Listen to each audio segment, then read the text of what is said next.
Quartararo terjatuh di tikungan 10 yang membuat dia tidak mendapat poin. Sebelumnya, pembalap asal Prancis itu juga gagal memenangi balapan MotoGP Inggris karena alasan teknis. Quartararo kemudian menyatakan bahwa kesalahan dalam penggunaan alokasi bannya pada Jumat telah memaksanya untuk memasang ban depan kompon lunak bekas untuk sprint. Pembalap 26 tahun itu lalu Quartararo menjelaskan bagaimana Yamaha kurang unggul dibandingkan motor MotoGP lainnya dalam skenario balapan. Menurutnya tidak masalah jika Yamaha melaju sendirian. Namun dalam balapan, saat motor V4 dapat menggunakan semua tenaga dan cengkeraman yang dimiliki, Quartararo merasa tidak dapat benar-benar memakai racing line yang tepat karena selalu diblok motor lain. Selain itu juga harus selalu menutup pembalap lain di belakang agar tak disalip. Quartararo paham di mana letak masalah motornya, yakni kekurangan banyak tenaga untuk mengimbangi motor V4 dan yang terpenting untuk menggunakan tenaga itu dengan baik saat membutuhkannya. Namun ada banyak faktor, traksi, stabilitas saat wheelie, tenaga, ada banyak hal yang tidak Yamaha kuasai.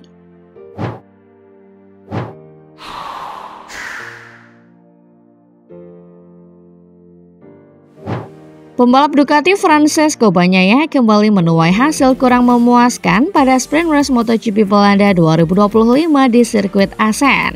Bagnaia mengatakan bahwa ia mencoba segalanya untuk memperbaiki diri, tetapi terus mengalami masalah yang sama. Sejak sprint race diperkenalkan pada 2023, Bagnaia secara teratur lebih kesulitan dalam balapan jarak pendek daripada balapan jarak jauh pada Minggu. Meskipun juga telah memenangkan 9 sprint race dalam 2 musim terakhir. Perbedaan antara kedua format balapan tersebut pada akhir musim lalu membuat Bagnaia mulai menyalahkan perubahan perasaan dari motor yang disebabkan oleh tangki bahan bakar yang lebih kecil yang digunakan untuk sprint race dibandingkan dengan tangki ukuran penuh untuk balapan jarak penuh. Meskipun telah berupaya meningkatkan potensinya dalam sprint race, Bagnaia mengatakan bahwa ia masih berusaha setiap saat untuk melakukan sesuatu yang lebih. Tetapi tidak tahu bagaimana mengatasi kesulitannya pada Sabtu sore. Secara khusus, Bagnaia menjelaskan balapan sprint race di Assen bahwa kurangnya feeling motor saat sprint menghalanginya untuk menyalip, meskipun ia merasa lebih cepat daripada pembalap di depannya.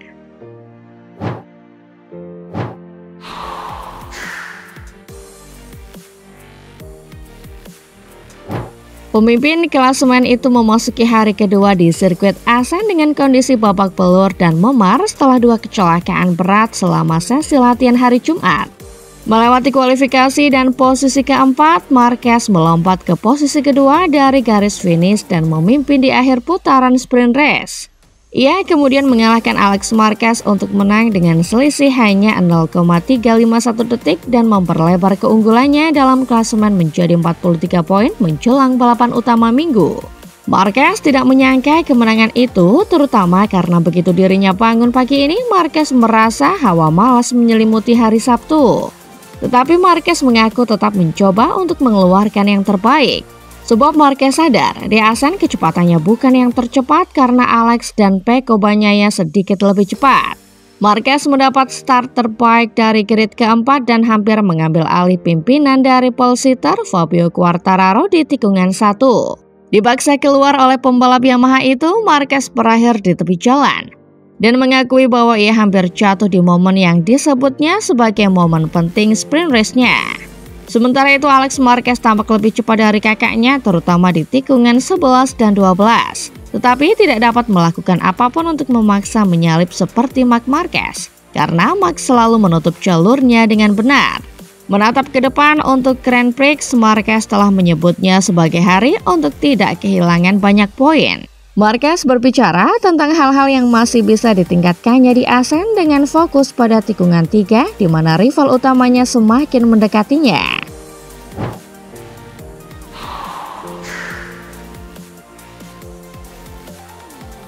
Mungkinkah Alex Marquez bisa berbuat lebih banyak untuk mencoba menyalip saudaranya Marc demi meraih kemenangan dalam sprint race MotoGP Belanda pada hari Sabtu? Itu adalah salah satu topik pembicaraan utama setelah pembalap Gresini Ducati tersebut membayangi sang pemimpin klasemen selama hampir seluruh 13 lap balapan, namun tidak pernah sekalipun melancarkan serangan.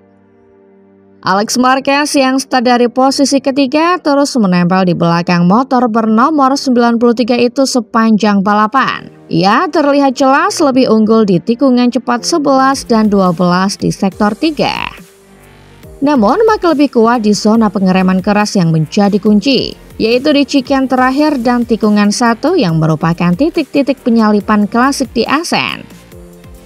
Setelah balapan, Alex mengatakan kepada MotoGP.com bahwa mereka telah kehilangan kesempatan untuk memenangkan sprint, meskipun ia telah memberikan 100% kemampuannya. Ia menjelaskan bahwa dirinya lebih cepat dari Mark di sektor 3, tetapi itu bukanlah sektor yang tepat untuk melakukan manuver. Ia tidak melakukan manuver karena Mark lebih kuat darinya di tikungan 16 dan tikungan 1. Tempat-tempat yang lebih ideal untuk melakukan manuver bersih dari sisi dalam. Harapan kemenangan Alex semakin menipis setelah ia mendapatkan peringatan track limits. Hal ini memaksanya untuk sedikit lebih tenang. Ia tidak bisa menekan 100% karena di tikungan 13 hingga 14 sangat mudah untuk menyentuh area hijau. Dan jika berada sangat dekat dengan pembalap lain, kesalahan itu bahkan lebih mudah terjadi.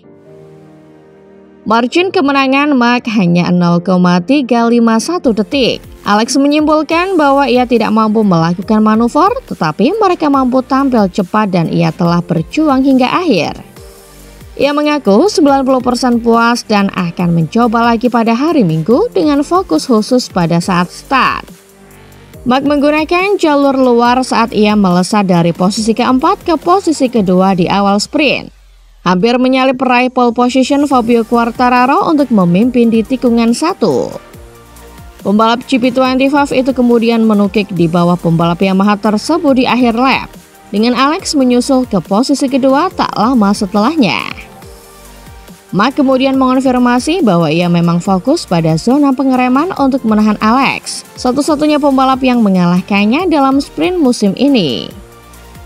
Menurut Mark, ia tahu bahwa Alex sangat cepat di tikungan 11 hingga 12, tetapi jika tidak membuat kesalahan besar, sangat sulit untuk disalip di sana.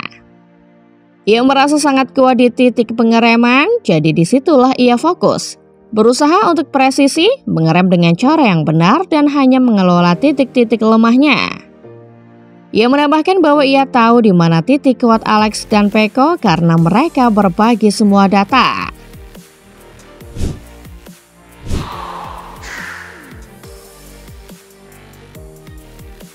Manajer Jorge Martin Albert Valera menyatakan bahwa juara dunia MotoGP itu bebas untuk menandatangani kontrak dengan tim manapun untuk musim 2026 meskipun Aprilia mengklaim sebaliknya. Martin telah berada dalam konflik terbuka dengan pabrikan Italia tersebut sejak ia secara resmi memberitahukan niatnya untuk meninggalkan tim pada akhir musim. Untuk mempercepat kepergiannya hanya setahun setelah bergabung, pembalap Spanyol itu mengaktifkan sebuah klausul dalam kontraknya. Klausul tersebut akan melepaskannya dari ikatan tahun kedua 2026 selama posisinya di klasemen berada di bawah ambang batas tertentu setelah 6 balapan pertama. Namun, Aprilia menganggap klausul ini tidak sah mengingat Martin absen dalam jangka waktu lama karena cedera. Ia tidak dapat ambil bagian dalam 5 dari 6 seri awal. Dalam pernyataan sebelumnya, Aprilia bersikeras bahwa kontrak dengan pembalapnya berdurasi 2 tahun dan harus dihormati. Di saat yang sama, minat Honda untuk merekrut pembalap Spanyol itu sudah menjadi rahasia umum. Namun, pabrikan Jepang tersebut tidak akan bergerak sebelum Martin menyelesaikan situasinya dengan timnya saat ini. Sementara pihak-pihak yang berselisih kini berkomunikasi melalui firma hukum masing-masing. Valera bersikeras bahwa aktivasi klausul tersebut membuat kliennya sepenuhnya bebas untuk bernegosiasi kesepakatan baru dengan tim lain untuk tahun 2026. Valera juga tidak menampik bahwa Honda adalah alternatif yang jelas dan serius bagi Martin. Menanggapi komentar Valera, Aprilia hanya mengeluarkan pernyataan singkat bahwa posisi mereka tidak berubah dan tidak akan memberikan komentar lebih lanjut.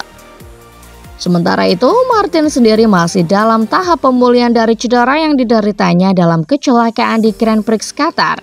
Satu-satunya seri di mana ia berpartisipasi sejauh ini di musim 2025. Tanggal kembalinya belum ditetapkan dan akan bergantung pada tes medis yang akan dijalaninya minggu depan. Sebelum kembali balapan, ia akan diizinkan melakukan 1 hari tes di Misano berkat perubahan aturan baru yang diinisiasi oleh Aprilia.